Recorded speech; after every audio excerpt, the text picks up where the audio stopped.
Hey guys, it's B-Buster here. So I just wanted to catch you all really quickly just to give you an update on all the copyright stuff.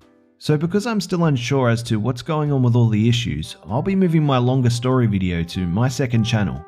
I will be trying to continue to create 3 videos a week here on the main channel, but because of the restrictions, the videos here on the main channel will be under 15 minutes. I may try and split some videos just to try and keep everything under 15 minutes, but it will depend on the flow of each video. On my second channel, I'll be starting up my playthroughs again as well, so if you're keen to jump into some of that action, or if you just want to listen to the longer stories once a week, then be sure to go to the second channel in the link on the screen now and in the description. Also, I just want to say a big thank you to everyone for all the support lately. I've received a ton of emails, private messages and comments with people just encouraging me to continue, knowing that I have everyone's support. It means a lot to me to know that so many of you have my back and that I can always count on you guys. A bunch of people have already come over to the second channel, which is really cool. So yeah, thanks a ton for the support guys, I honestly really appreciate it at the moment. But without further ado, let's begin.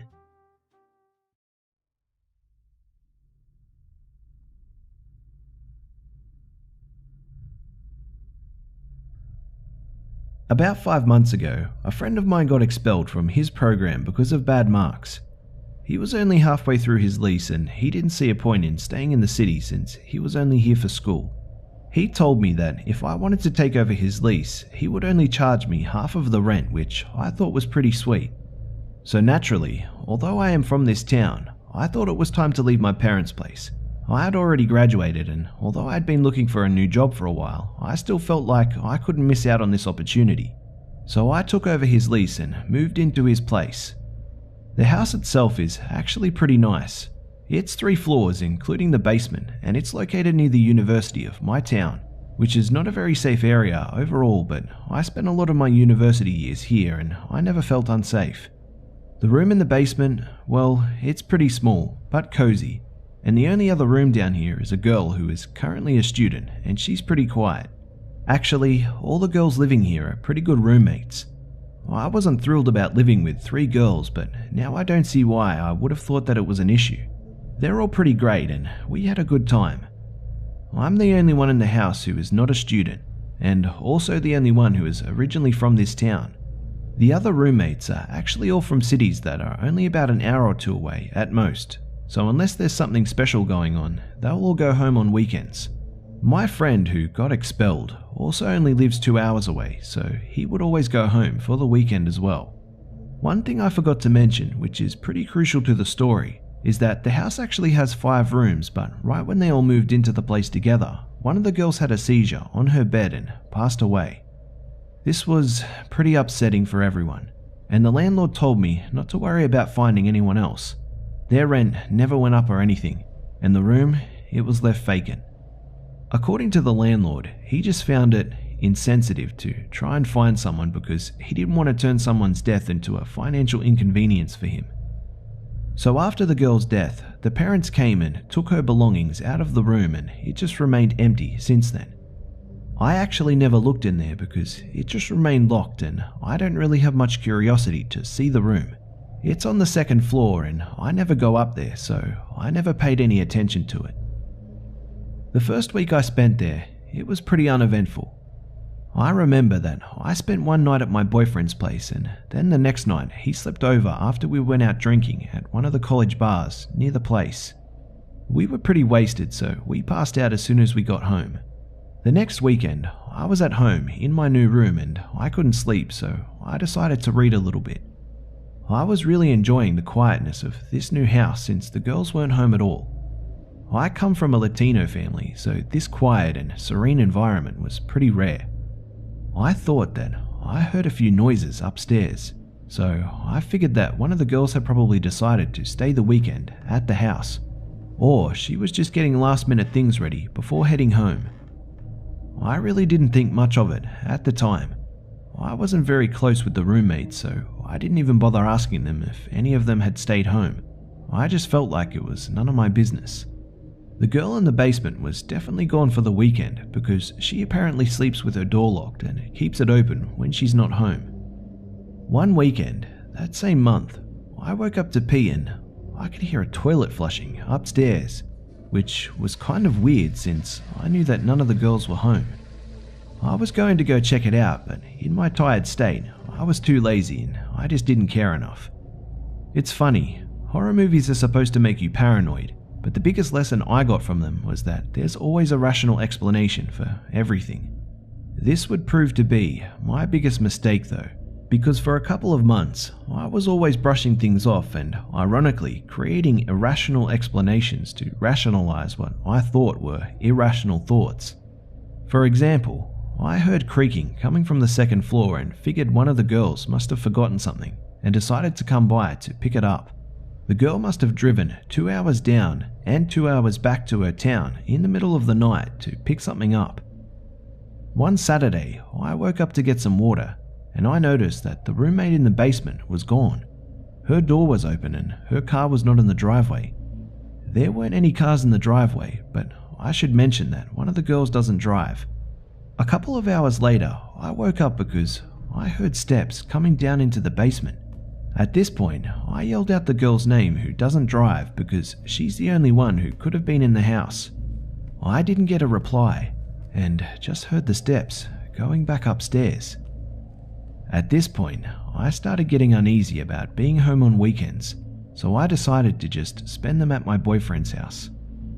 One of the girls made a house Facebook page, which was supposed to address any issues like washing dishes or leaving messes, but it remained pretty inactive since everyone seemed to get along. I posted on there some of the creepy stuff that was happening on the weekends, and I asked them if they could start just letting me know if they'd be home for the night or not. They just thought I was joking around though.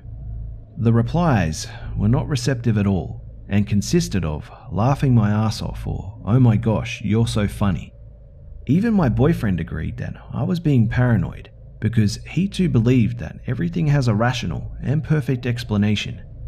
The thing is, when you say that everything has an explanation, you're only invalidating paranormal explanations or ghostly activity, which is not what I was implying at all. I have never believed in ghosts or spirits or any of that jazz, and I never claimed to when I spoke to my roommates or to my boyfriend. They kept on saying that the house was old and made noises, but I know the difference between old house noises and someone walking down the stairs and back up the stairs. Fortunately, my roommates did start posting things on the Facebook page to let me know that they'd be gone. It was always to the effect of, "Hey, I won't be home this weekend, so don't worry about the ghosts." One weekend, they all let me know that they would not be home and my boyfriend was on the midnight shift, so I had to spend the night on my own. My boyfriend called me on his break, and while I was on the phone with him, I heard noises on the main floor. I told him that I was going to check it out, and he told me to go ahead because the motherfucker still thought I was being paranoid. As I said this, I heard the footsteps going back up to the second floor. Once I got onto the main floor, there was nobody in the kitchen, and all the doors into the house, they were locked. I was extremely paranoid and did not feel safe. My boyfriend calmed me down and convinced me that everything was okay though. So I never went to the second floor, and it's probably the best that I stayed on the main floor. After that weekend, I told my roommates in all seriousness that I was convinced that someone had been in our house at some point that night. I told them what I heard, and the fucking bitches still claimed that it was the old house making noises. My boyfriend was almost permanently on midnights, so I did whatever I wanted to do and started spending weekends at my parents' place. The girls still posted on the page whether or not they were leaving the house or not, and I decided that I should do the same. So I also started posting when I was and was not sleeping at the house. One Friday night, the Facebook page, it looked something like this. Roommate 1, not sleeping at home. Roommate 2, not sleeping at home. Roommate 3, staying home because of midterm exams. Me, I'm staying at my parents' place. The next morning, I received a frantic text from one of the roommates saying that the roommate with the midterms had been attacked. Apparently, she was in her room studying and heard a noise right outside of her bedroom. When she went out to inspect it, she was greeted by a man. walking out of the dead girl's room. I later found out more details about the whole thing from the roommate who was attacked. The man looked rough with greasy hair and just a dirty face. When they made eye contact, he held his finger up to his mouth and uttered a shh while smiling. The nail on his finger was long and his beard was apparently really scraggly and uneven, like it only grew on certain parts of his face or something. She screamed out of instinct, even though she knew that there was nobody in the house. He beat her, but not completely unconscious, and then he walked out of her room. He went downstairs and just walked straight out the front door. My roommate locked herself in her room and called the police, who were there pretty much immediately. What's pretty creepy about the whole thing though is that when they inspected the dead girl's room, they kept asking for clarification. So nobody has lived in this room for how long? Nobody's been renting this room, right? Did the parents take everything after the girl passed away? The guy had a really sweet setup and had actually brought his own small mattress to put over the bed frame. He left most of his stuff because he probably didn't expect a confrontation that night. It probably sucked for him when I moved in because before me, the bastard had the whole house to himself 2 days a week. The police did ask me quite a lot of questions and were very interested in hearing my statements about hearing footsteps at night. My 3 roommates and my friend are now convinced that maybe the girl didn't die the way they said she did, and maybe he murdered her. But I think the autopsy would have been able to distinguish a murder from a seizure. But in their defense though, the whole thing is really creepy. We're really not sure how long the guy had been living here, but it's very likely that he'd been here for at least a few months. The theory is that the guy had been climbing in through the window, so it's possible that he was even there at times when all of us were there. The police are really interested in talking to the landlord because they want to know how the man found out about the vacant room. The landlord is actually a pretty decent guy, so I don't know if there's anything going on there. To be honest though, I don't feel a "I told you so" attitude from this whole thing. I think I'm just glad that the girl is okay because she seemed pretty shaken up. I just wish that people were more willing to listen to me when I told them that I thought somebody was coming into our home. I even remember saying that it might be a squatter, which everyone just laughed at.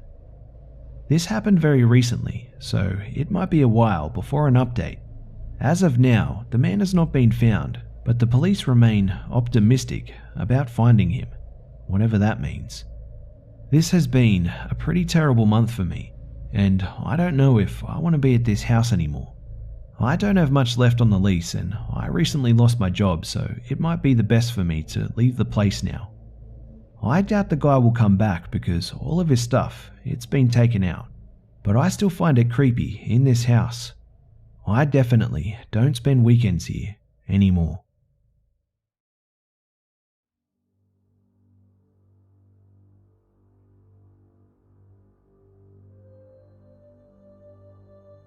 G'day mates, it's B-Buster here.